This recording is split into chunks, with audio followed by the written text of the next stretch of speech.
সকালে খাইছে কি হয়েছে? আমার একটু একটু করে খাওন, আমার পেটে থাকে, ক্ষুধা লাগে না আমার?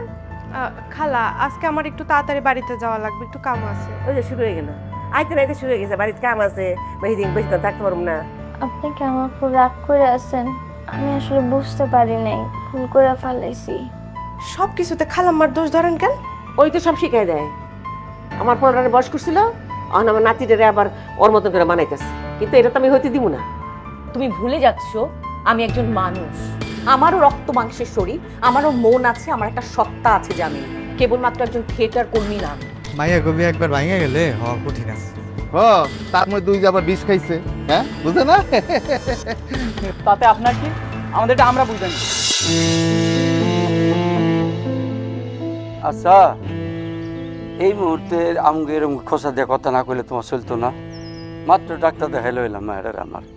বুট্টু ভাই, চাচা আমি খারাপটা কি করলাম এটাই তো বুঝলাম না। হ্যাঁ, আমি খালি কইতাছিলাম যে মানে কাজটা ঠিক হয় নাই। আমি না, গ্রামে সব মানুষজন একই কথা কইতাছে। গ্রামের মানুষজন কইতাছে এখন মাইয়াডারে কোন জায়গায় বিয়া দিব। কত চিন্তা তোমাকে, আমার মায়ের কপালে বিয়া থাকলে হবো নাহলে হবো না। চল তো। শুনেন চাচা, একটা অচেনা মানুষের কথা শুই না বিয়াটা ভাঙিয়ে দিলেন, এত সুন্দর পাত্র হাতছাড়া করে ফেলাইলেন। হ্যাঁ, এখন কি ওই অচেনা বিদেশি লোক আইসা আপনার কোন খোঁজ খবর নিব না আপনাকে টাকা পয়সা দিয়ে সাহায্য করবো? শোনেন চাচা, আপনার আপদে বিপদে এই গ্রামের লোকজন মানে আমরাই আগে আসবো, এটা মনে রেখে। বুট্টু ভাই থাক, চাচার আর কিছু কইেন না। চাচার মন মানসিকতা এমনিতে ভালো নাই। মাইয়ার এই মাত্র হাসপাতাল থেকে নিয়ে এলো। চাচা আপনি যান তো, আপনি যান, যান বাড়ি যান আপনি। দেখ মনে। হ্যাঁ, এই চাচা দাঁড়ান, কথা আছে আপনার লগে। নাম তোমরা কি চাও? চাচা কি ভাবছিলেন থানা আপনার ঘরে ছেড়ে দিব আর আমার ঘরে আটকা রাখবো নাকি? আমগো কি লোকজন নাই? আরে বাবা, সেদিনের কথা সেদিন তো শেষ হয়ে গেছে, আজ আবার কি? যাও। আরে শেষ হইলো কোন জায়গায়? আপনার মায়ের লগে তো বিয়েটাই হইলো না, খামা খা আপনি থানা পুলিশ করতে গেলেন। বিয়ে হইব না, তোমরা যাও তো, যাও। এই চাচা, আপোষে যদি বিয়াটা না হয় তাহলে তো জোর করতে হইব। এখন যদি আমি আপনার মাইয়ারে তুলে লয়ে যাই, খবরদার।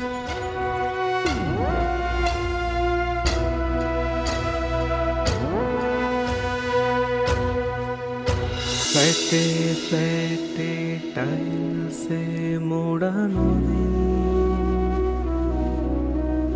ঘরের ভিতরে খসে পড়ছে তারা,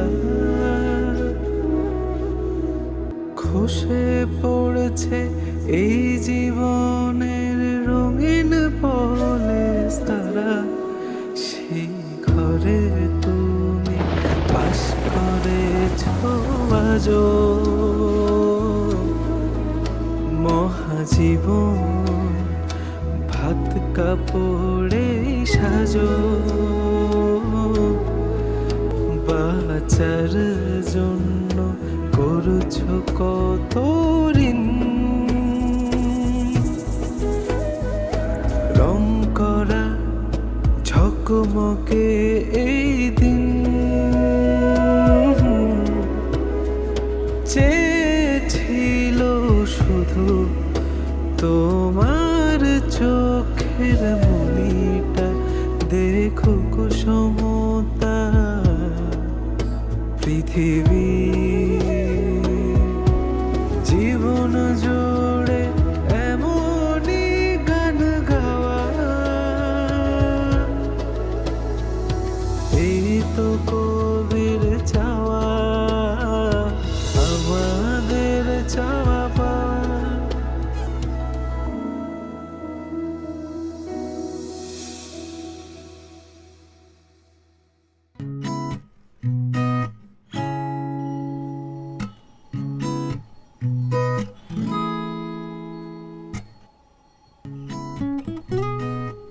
কেউ কি আছেন? কেউ কি শুনতে পাচ্ছেন তার পায়ের আওয়াজ? দয়া করে তাকে বলুন সে যেন আমার বুক কাঁপিয়ে না হাঁটে। কবি তুমি কোথায়? আমি জানি তুমি আশেপাশেই আছো। আচ্ছা, আমি আর কারো বুক কাঁপিয়ে হাঁটবো না, সামনে এসো।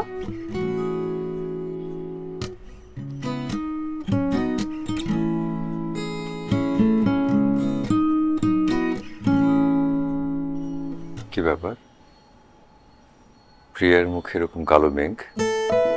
কারণ এখন বৃষ্টিও হতে পারে, বলা যায় না, কাল বৈশাখীও হতে পারে। বৃষ্টি আমার পছন্দ, কিন্তু ঝড় আমার বড্ড ভয় হয়।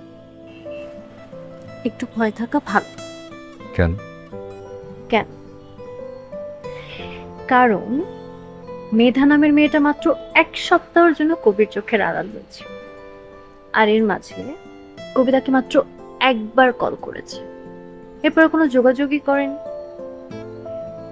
মেধার কি খারাপ লাগে না? কবির কিন্তু শাস্তি হওয়া উচিত।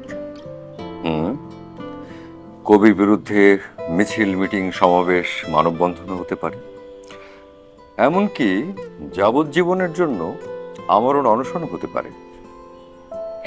পাগল। যখন কেউ আমাকে পাগল বলে তার প্রতিবাদ করি আমি, কিন্তু তুমি যখন পাগল বলো, ধন্য যে হয় সে পাগলামি। ধন্য আমি, ধন্য হে, পাগল তোমার জন্য হে। বাবা, বাবা গো, আমার মায়ের ছেড়ে দাও বাবা। বিয়াটা ভাঙলেন, আম করে থানায় নিয়ে গেলেন, এখন আপনার করে কে বাঁচাইবো? যান, পুলিশ ডাকেন। বাবা, বাবা, আমার মায়েরা খুবই অসুস্থ বাবা। এই মাত্র ডাক্তার দেখাইলো এলাম। এত সমস্যা কোন জায়গায়? আমরা নিয়ে ওরে ট্রিটমেন্ট করামু। এই ধরো রে। বাবা, বাবা, বাবা, বাবা, বাবা, তোমাকে পায়ে ধরি বাবা। বাবা গো, আমার মায়ের এবারের মতো মাফ করে দাও, আমাকে যাইতে দাও বাবা। ঠিক আছে, এইবারের মতোই তাহলে মাফ করে দিলাম, কিন্তু এর পরেরবার কিন্তু আর সুযোগ পাইবেন না। এটা আপনাকে শেষ ওয়ার্নিং।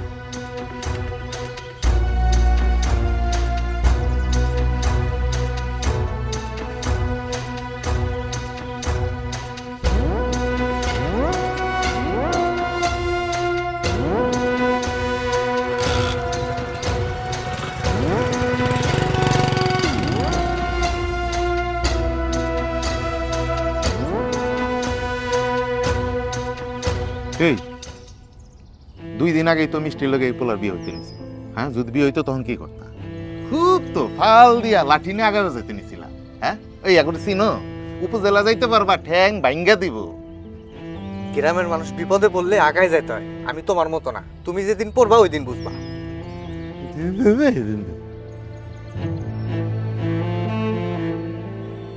প্রথম শব্দের কথা মনে আছে? কবি সাহেব, কোনটা জানি? এই যে যখন আমরা একসাথে থাকবো, একান্ত সময় কাটাবো, তখন দুজনের ফোন থাকবে বন্ধ। এই যে দেখো, আমার ফোন বন্ধ, যেন এই পৃথিবীর কেউ আমাদেরকে কল দিয়ে ডিস্টার্ব করতে না পারে। এই যে আমিও বন্ধ করে দিই। গুড। প্রথম শর্ত তো ফেল। এখন বলো, আমি যে ছিলাম না একদিন, কি করছো? মানে নো টেক্সট, নো কল, চোখের সামনে না থাকলে বুঝি তোমার মনেও থাকে না। মানে তুমি আবারও প্রমাণ করলে কবিরা যে একটু মন ভোলা হয়, যেখানে সেখানে মন ভুলে যায়। ফোন করা হয়নি, কিন্তু অফিসের কাজেও তো ব্যস্ত ছিলাম। চোখের সামনে না থাকলে বুঝি মনের আঙিনা তো ঠাই হয় না। বাহ, বেশ সুন্দর বললে তো। কবির সাথে থাকি, 2-1 লাইন বলতে হবে না? তো সেই মনের দুয়ার থেকে চোখের আঙিনার দূরত্ব কত জানেন? কত দূর? 1 সমুদ্র। বলো কি, এত দূরে আমার বাস? কিন্তু সেই দূরত্ব পার হওয়া যায় একটা চোখের পলকেরও কম সময়। আচ্ছা, তুমি যদি সমুদ্রের পাড়ে দাঁড়িয়ে থাকো, যতদূর তোমার চোখ যাবে, দিগন্ত জোড়া সমুদ্র, যোজন যোজন দূরত্ব, কিন্তু সেই দূরত্ব তুমি পার হতে পারবে একটা চোখের পলকেরও কম সময়। তারপর? তুমি আমার নীল সমুদ্রে শান্ত নাও, অস্থির অভিমানী জলরাশি। আচ্ছা, প্রিয়তা আমার অভিমান এভাবে ভাঙাবে?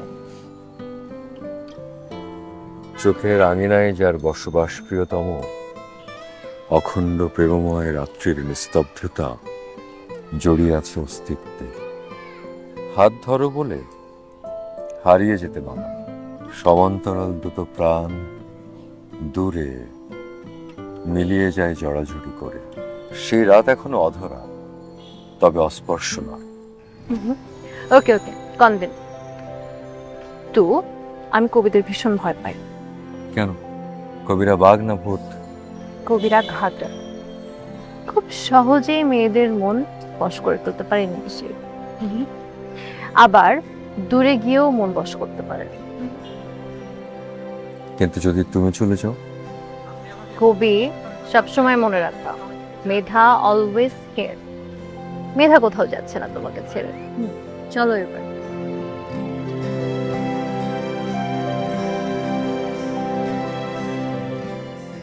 মানে ওই ববিতা, ববিতা, আরে কই গেলি, মরলো নাকি? হ্যাঁ, মরে নাই এখনো, তবে আপনার যন্ত্রণা মরাই বাকি আছে। কাজের মেয়ে এত কথা কস কেন তুই? তুই আবার ওষুধ দে, রায় দিছে না? ওষুধ খামো। ওষুধ তো খাওয়ানোর পর, এখন খাইবেন কে? একটু কেটে খাইলাম আমি। কি কন, একটু আগে খাইছেন? কেডা দিছে? খালাই দিছে? তুই তো দিলি, তোর সঙ্গে ভুলে যাস গা তুই। হ্যাঁ, কি শুরু করলি? রায় তো অনেক হয়েছে, আবার ঘুমাইতে হইব, ওষুধ দে। একটু আগেই তো মাগরিবের আজান দিল, আপনি এত তাড়াতাড়ি ঘুমাইবেন? আপনি তো 10টা 11টার আগে ঘুমান না। 10টা বাজে না, খেয়াল করছস? দে ওষুধ দে। খালা, খালা, দেখেন তো দাদি কি কইতেছে। আসছে। কি এরকম চিৎকার করছিস কেন? কি হয়েছে? খালা, এখন কয়টা বাজে? এই তো সন্ধ্যা 7টার মতো। কেন? দাদি কইতেছে এখন নাকি 10টা বাজে, সে ওষুধ খাইবে লাগে আমার লাগে রাগ করতেছে। আচ্ছা, রাগ করবো না? হ্যাঁ, রাত হয়েছে আর আমি ঘুমার সময় আমার ওষুধ দে। ওষুধ না দিয়ে তুই আমার মারতে চাস? আচ্ছা মা, আমি দেখছি। কবিতা, তুমি যাও যাও। বৌমা, তুমি ওরা টাইটে রাখো, ও বেশি বাড়াবাড়ি করতেছে, কিন্তু বিয়াদ হয়ে গেছে গা। দেখছেন খালা, আমি কি করলাম? তোমাকে একটা কথা বলতে নিষেধ করলাম, যেতে বললাম না? যাও রান্না দেখো, ভালো করে রান্না করো, আমি আসছি।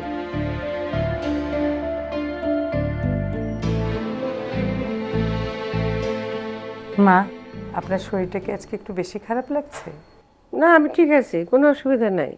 আর আমাকে খাওয়া দাও, ওষুধ দাও, ওষুধ খেয়ে ঘুমাবো। আচ্ছা, ওষুধ দেব, রান্না হোক, রাতের খাবার খেয়ে ওষুধটা খাবেন, তারপর ঘুমাবেন। তা আমি তো রাতের খাবার খাইছি তো। মা, রান্নাই হয় নাই। তা আমি একটু আগে কি খাইলাম? আচ্ছা ঠিক আছে, খেয়েছেন ভালো, আর একবার খাবেন, তারপর ঘুমিয়ে পড়বেন ওষুধ খেয়ে, ঠিক আছে? বৌমা, জি মা। এই ছেলেটা কি ফিরছে? মনি? না, মনি তো এখন। না না, দাদু ভাইয়ের কথা বলতেছি না, আমার ছেলে রাজীব, ও কি ফিরছে? ও ফিরলে একটু বললো তো আসতে আমার কাছে, ওর সাথে আমার কথা আছে।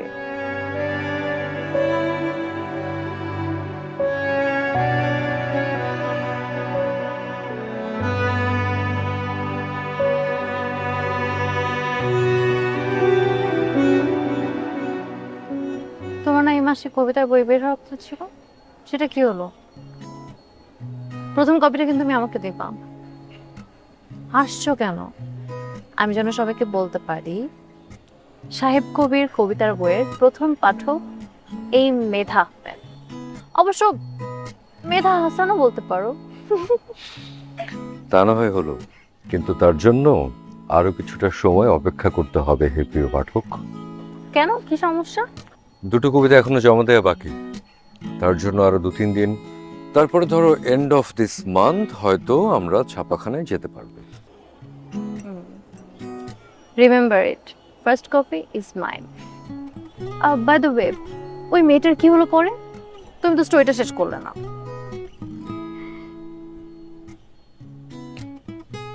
যখন রেখে এসেছিলাম তখন তো she was out of danger. আমার ফোন নাম্বার দিয়ে এসেছি, কই এখন পর্যন্ত তো ফোন করলো না। ভালোই আছে নিশ্চয়ই? আরে মেয়েটার জন্য না অনেক খারাপ লাগে। হ্যাঁ, ওই দিন আমি না গেলে হয়তো মেয়েটার ভাগ্যটা অন্যরকম হতে পারতো। আচ্ছা চলো না আমরা একদিন যাই, মেয়েটার সাথে দেখা করে আসি। প্ল্যান আছে।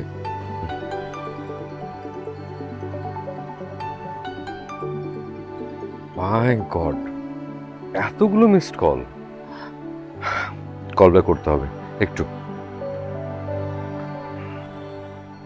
হ্যালো। হ্যালো, এই ফোন বন্ধ কেন তোমার? সরি বস, আমি একটু কাজে ছিলাম। কি আশ্চর্য, তোমাকে আমি অনেকক্ষণ যাবত ফোন করে যাচ্ছি, তোমার ফোনের সুইচ অফ পাচ্ছি। এটা কোনো কথা হলো নাকি? হ্যাঁ সরি বস, কোনো দরকার ছিল? হ্যাঁ, তুমি একটু এক্ষুনি অফিসে চলে আসো। হ্যাঁ, ওই একটা নতুন নিউজ আছে। এখন? হ্যাঁ, এক্ষুনি। ওকে বস, আসছি।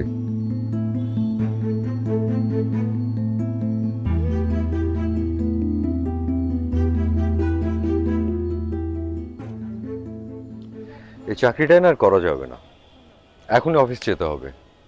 এখন চলো, তোমাকে নামিয়ে দিয়ে তারপর অফিস যাই। ওঠো।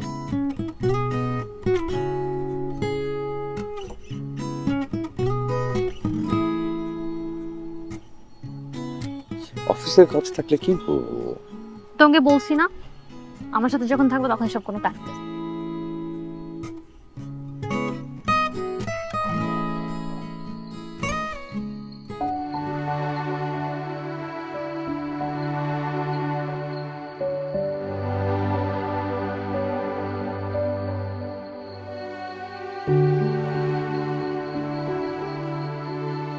মা,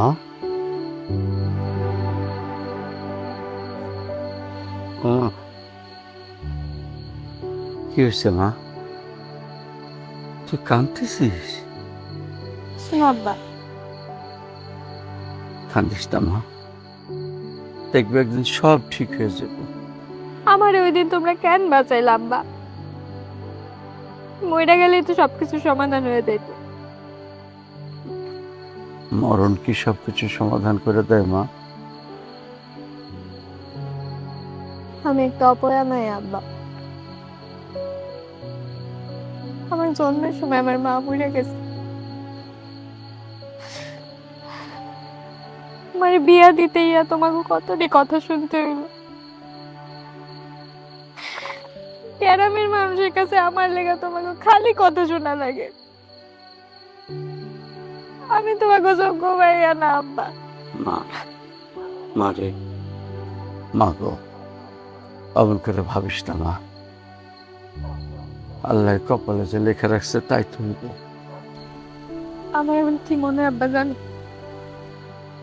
লোকগুলা মনে হয় আমাদের বাড়ির আশপাশ দিয়ে ঘুরঘুর করছে আমার তুললে যাওয়ার লেগে। তার চেয়ে ভালো আব্বা তুমি এক কাজ করো, তুমি গলা টিপে আমার মায়েরা ফেলো। মা গো, এমন করে কষ্ট না মা। মা গো, আমাকে তো এমনি বাঁচতে হবে। এই দুনিয়াতে আমাকে কেউ নাই আল্লাহ ছাড়া, কোনোখানে কেউ নাই। আমাকে নিজের লেগে নিজের যুদ্ধ করে বাঁচতে হবে মা। মা শোনা মা।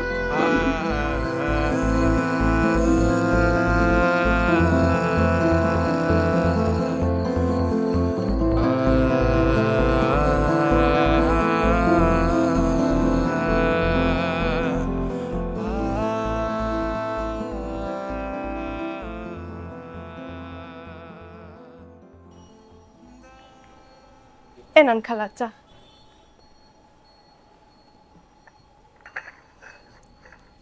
আচ্ছা খালা, দাদি কি সবসময় এরকমই? বিয়ের পর আমি 2-1 দিন তাকে দেখেছি, এরপর তো লম্বা গ্যাপ। মনির বাবা মারা গেল, তারপর তাকে আমাদের কাছে নিয়ে আসা হলো। ওই সময়ের আচরণ আর এখনকার আচরণ অনেক পার্থক্য। বয়সের সাথে সাথে তো মানুষের আচরণেরও পার্থক্য হয়। কিন্তু আমি এই বাড়িতে আসার পর তো দাদিরে কোনো সময় হাসি মুখে কথা কইতে দেখিনি, এরম কেন? তার জায়গায় হয়তো সে ঠিক, কিন্তু আমার তো এটা মনে হয় না। মনির বাবা মারা যাবার পরই সব ওলট পালট হয়ে গেছে। শুনছি তারপর থেকে আপনি এই সব কিছু কি সুন্দর সামলাই নিছেন। মনিকে বড় করা, মনির দাদিকেও চাচা চাচি খুব একটা যত্নে রাখতো না। এত এত কষ্ট, কিভাবে যে কঠিন সময়গুলো পার করলাম এখন ভাবতেই অবাক লাগে। আপনি অনেক শক্ত খালা, আমি হইলে তো পাগল হইয়া পাগলা গারদে ভর্তি হইতাম। মা তো মায়ের জায়গায় তার তো অনেক কষ্ট, মায়ের মন না। হ ঠিকই, দাদিরে দেখলে অনেক ঝগড়াইটা মনে হইলেও তার মনে অনেক কষ্ট, তাই না? আচ্ছা ঠিক আছে, যা, মনির দাদির খাবার সময় হয়ে গেছে, খাবার রেডি কর। আচ্ছা ঠিক আছে, যাই।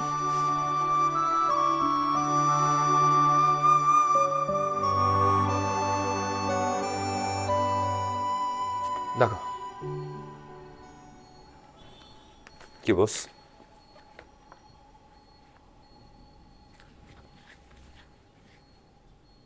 বস এক্স্যাক্টলি এই পেপারসগুলোর একটা কপি আমার কাছে আছে বস। না, নেই, কারণ ওই পেপারসগুলো এগুলো। অবাক হচ্ছ কেন? এই অফিসের সমস্ত দায়িত্ব কর্তৃত্ব সবই তো আমার, তাই না? ও হ্যাঁ, শোনো, তোমাকে যে অ্যাসাইনমেন্টটা দিয়েছিলাম না, ওটার আর প্রয়োজন, ওটা করতে হবে না। তোমাকে আমি একটা নতুন অ্যাসাইনমেন্ট দেবো। ওকে বস, বাট একটা জিনিস জানার ছিল বস। কি? মানে যে অ্যাসাইনমেন্টের জন্য আমরা এত রিস্ক নিলাম, এত কিছু করলাম, এত পেপারস কালেক্ট করলাম, সেটা হঠাৎ বন্ধ কেন করতে হবে? আমি তোমার পার্সোনাল কোনো কিছুতে হাত দিইনি, হ্যাঁ? এ ব্যাপারে নিশ্চিত থাক।